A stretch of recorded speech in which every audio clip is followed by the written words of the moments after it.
se requiere de un ente público que tenga una sola tarea, un giro único o exclusivo, la educación pública. Sin haber logrado el acuerdo con el gobierno como lo hicimos, este proyecto hubiese sido muy malo para la educación chilena. Yo lamento que se haya dado la discusión en una comisión así y en otra distinta. Y que más que hablar tanto en la sala, lo mejor que podemos hacer más que hablar es darle nuestro voto para que esto sea tramitado con rapidez en la Cámara de Diputados, porque estamos contra los plazos. Estas son solo algunas de las intervenciones que estaremos repasando en este capítulo especial con los principales hitos ocurridos en materia legislativa en la sala del Senado durante la más reciente semana. Estaremos adentrándonos en materias tales como la nueva educación pública, también llamado proyecto de desmunicipalización de la educación y que quedó en condiciones de ser promulgado como ley, y también el comienzo de las votaciones en el proyecto de fortalecimiento del CERNAC. Esto y más, el nuevo capítulo de Resumen de Sala.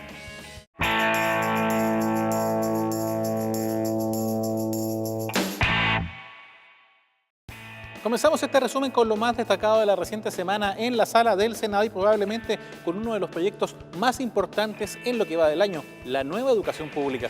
Se trata de poner al Estado como garante de la estructura educacional, reemplazando a los municipios como sostenedores, de allí que el proyecto también fue reconocido como de desmunicipalización. Sin embargo, tras sortear todos sus trámites en la Cámara de Diputados y en el Senado, hubo diferencias por aspectos como la gradualidad del proceso, la existencia, la composición de la Comisión Técnica Evaluadora del Sistema, entre otros puntos, y se conformó una comisión mixta que zanjó las discrepancias y cuyo informe fue visado primero en la Cámara y ahora en el Senado, dejando el proyecto listo para hacer ley. Principalmente se acordó una gradualidad en la implementación para permitir evaluar el proceso, fijando un plazo tope hasta el año 2030 para la entrada en vigencia de la nueva estructura curricular, de 6 años para la educación básica y también de 6 años para la educación media.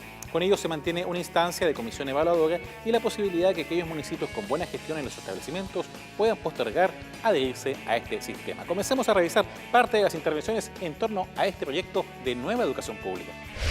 Porque el municipio tiene 10, 15, 20, 30 tareas, ¿no? La atención primaria de salud, el aseo, la basura, la educación. Se requiere de un ente público que tenga una sola tarea, un giro único o exclusivo, la educación pública. Y en eso consiste el proyecto. Desde el establecimiento educacional, que es la unidad básica y fundamental del sistema, como lo define este proyecto de ley, o esta ley, que esperamos que así lo sea. Empezar con el establecimiento educacional. Hemos ingresado al aula de clase, porque ahí se juega la educación. Logramos que los municipios que tengan buenos resultados van a quedar fuera de este sistema. Este sistema, señor presidente, sí va a ser mixto y por lo tanto votamos a favor porque tenemos la convicción de que sin haber influido como lo hicimos, sin haber logrado el acuerdo con el gobierno como lo hicimos, este proyecto hubiese sido muy malo para la educación chilena. Yo creo que hay 3 acuerdos positivos absolutamente evidentes.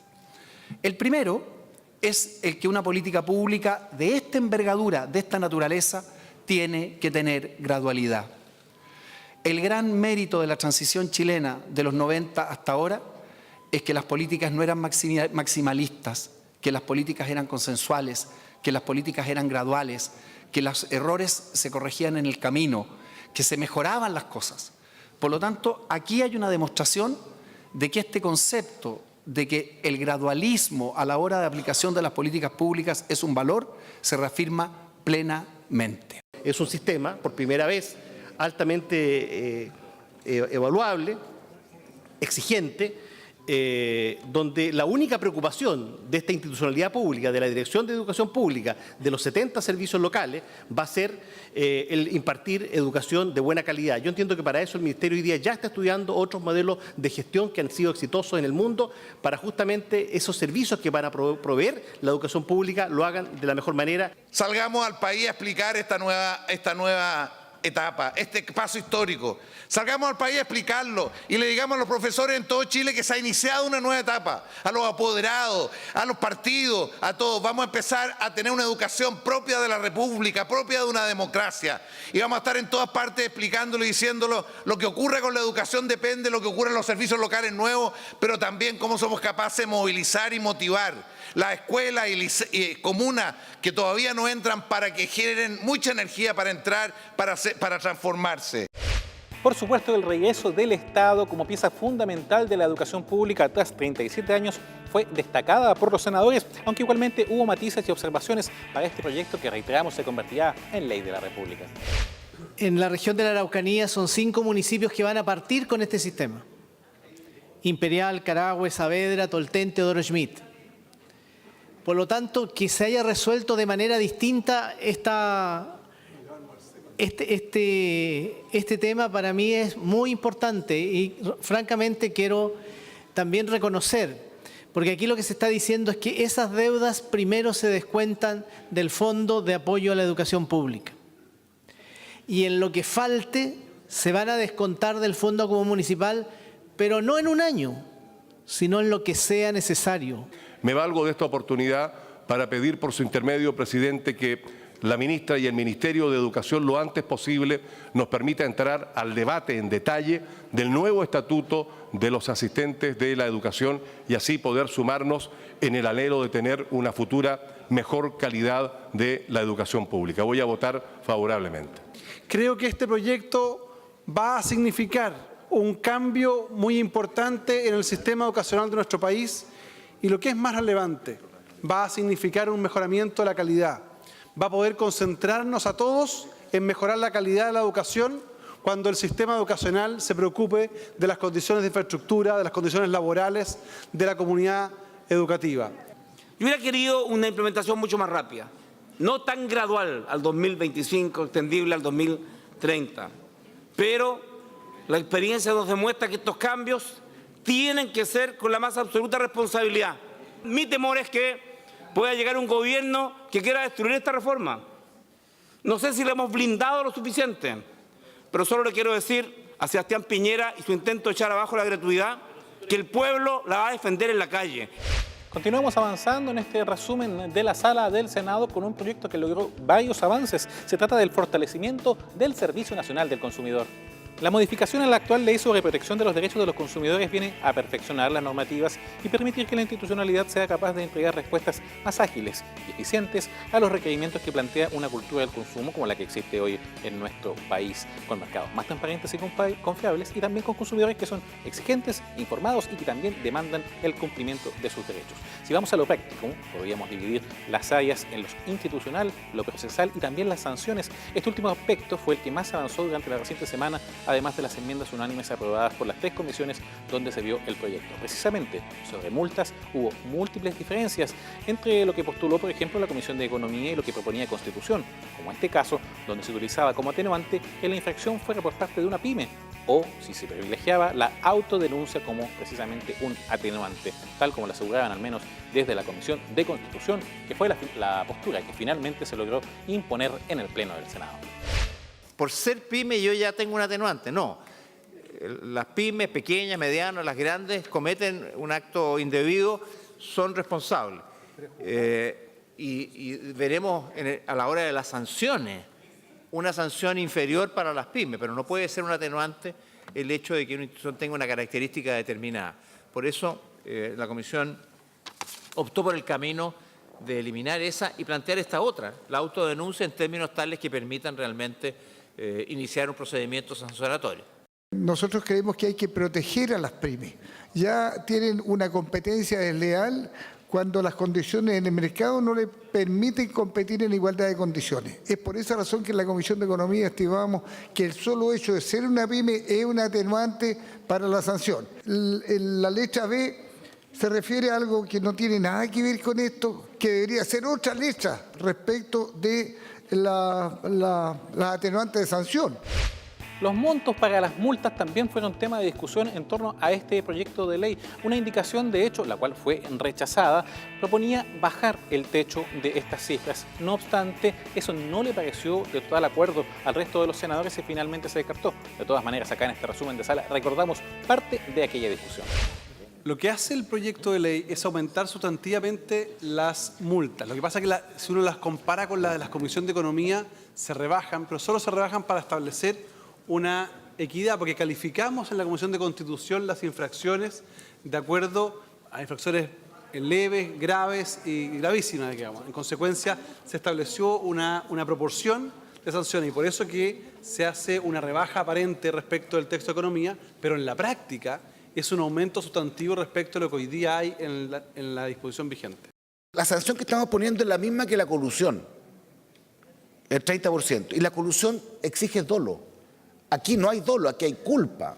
Porque si hubiera dolo sería otra infracción. Entonces, a mí no me hace sentido establecer la misma sanción para un delito de colusión respecto a la multa que respecto de una conducta culposa respecto de otro tema. Entonces, por eso, para darle un sentido razonable a las multas en general, yo lo que estoy proponiendo es rebajar del 30 al 20% y del 45.000 a 25.000 unidades tributarias. Veo que hay una disonancia de criterio cuando escucho a la bancada al frente, pues dicen que las multas son altas, no cumplen su objetivo.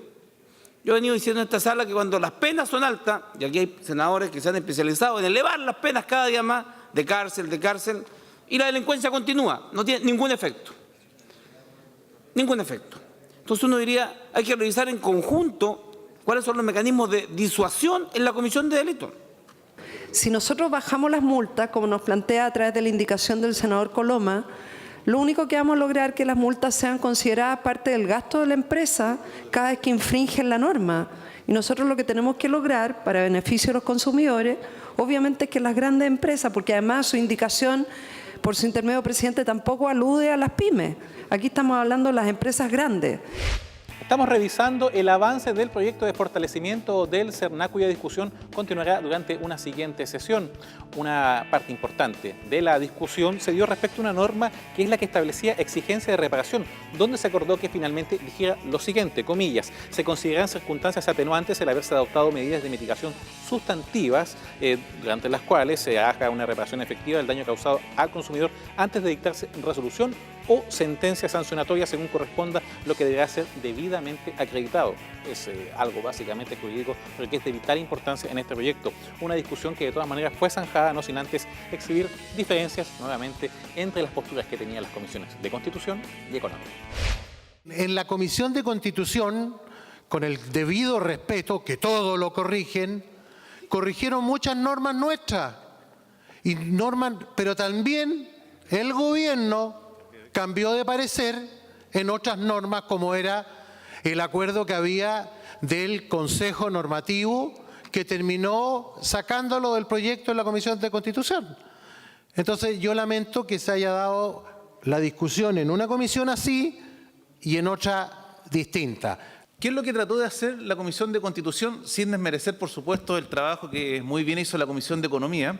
Era ver de qué forma se podían objetivizar las atenuantes y las agravantes. Por esa razón, no hay que interpretar aisladamente esta atenuante, uno tiene que mirar el resto de las atenuantes que siguen y el resto de las agravantes. Y se van a dar cuenta que toda la redacción de las atenuantes y agravantes está construida sobre criterios objetivos, de forma tal de que el juez, al momento de valorarla, no tenga este margen de subjetividad. Por último, lo que dio cierre a esta primera parte de la discusión en la sala de este proyecto de fortalecimiento del SERNAC es que se descartó sacar de la ley que el proveedor sea indemnizado por vía punitiva por parte de la empresa por cada día de suministro. Esto en caso, por ejemplo, de servicios como electricidad, gas, entre otros. También, obviamente, se incluyó un debate técnico en lo netamente jurídico que incluso fue eludido desde la mesa del Senado.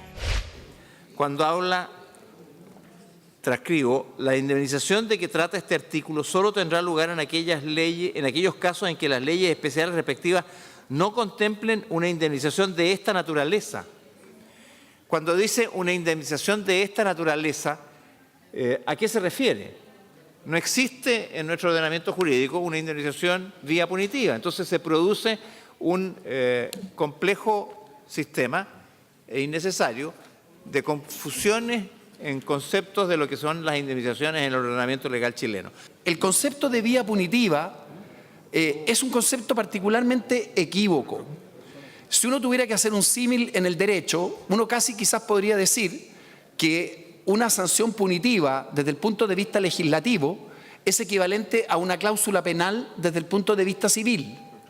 Por lo tanto, incorporar este concepto de vía punitiva genera una dificultad que tiene que ver con lo que también señalaba el senador Larraín. Que efectivamente se señalaron casos específicos y eso quedó en la historia fidedigna de ley. Y como Ejecutivo no hay ningún inconveniente en poder replicar esa aclaración.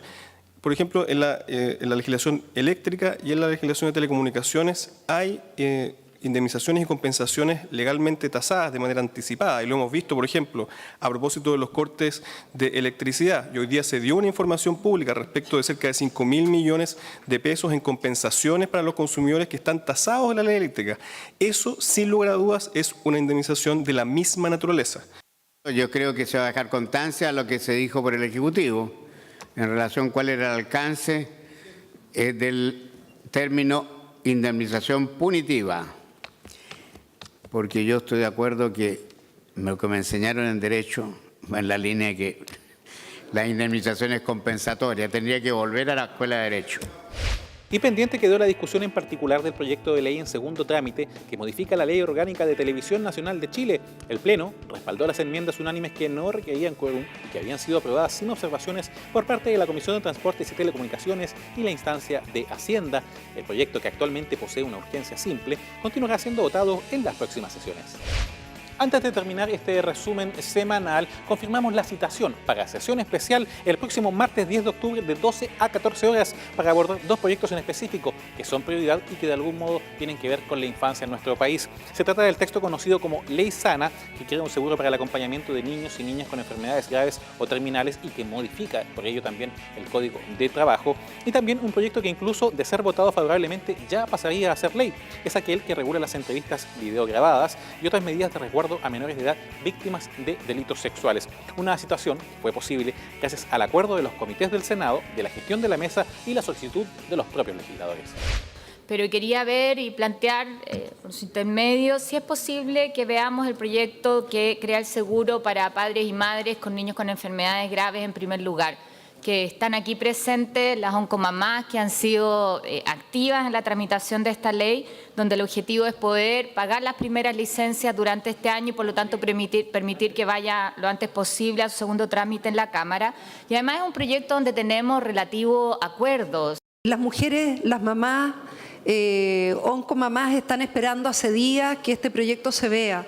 Hoy día está en segundo lugar de la tabla. Yo también quiero pedir el acuerdo de comités, como jefa de comité del Comité Independiente y Amplitud, pedirles el fácil despacho de este proyecto de ley. Es algo que se está esperando y que más que hablar tanto en la sala, lo mejor que podemos hacer más que hablar es darle nuestro voto para que esto sea tramitado con rapidez en la Cámara de Diputados, porque estamos contra los plazos. Otros 20 minutos para discutir un proyecto que lleva acá, esperando en la sala del Senado, más de 3 semanas que despachó la Comisión de Constitución, que es el proyecto de las entrevistas videograbadas para menores abusados sexualmente. Estamos hablando de que todos los días tenemos menores abusados sexualmente. Este es un proyecto que ya fue aprobado por el Senado. Es un proyecto que está en tercer trámite. Solo basta que la Comisión, que la sala hoy día lo apruebe y se aprueba, se va a ley. 20 minutos, no más que eso, le pediría, señor presidente. Vamos a citar una sesión especial el día martes próximo a las 12 del día, a objeto de poder despachar ambos proyectos que han sido solicitados, tanto por la senadora Goich como por el senador Arboe y por la senadora Pérez, de tal manera poder tratarlo y despacharlo en esa oportunidad de las 12 a las 2 de la tarde. Y desde este precioso lugar, la sala de sesiones, acá en el edificio del Congreso Nacional, en la capital, les damos las gracias por acompañarlos en este nuevo resumen de los principales hitos legislativos de la última semana. Estuvimos viendo la nueva educación pública, el fortalecimiento del CERNAC, además de otras materias. Información que ya está disponible en el www.senado.cl y sesiones que usted puede también volver a revisar a través de nuestra programación y, por supuesto, mediante el portal tv.senado.cl. Sus consultas las puede hacer llegar también al mail periodista.tvsenado@senado.cl y toda nuestra programación estará disponible en las plataformas de Twitter, también de Instagram y por supuesto en YouTube, donde cada uno de los espacios tiene su canal exclusivo. Como siempre, agradecer su compañía y los dejamos invitados a que continúen en la sintonía del canal del Senado.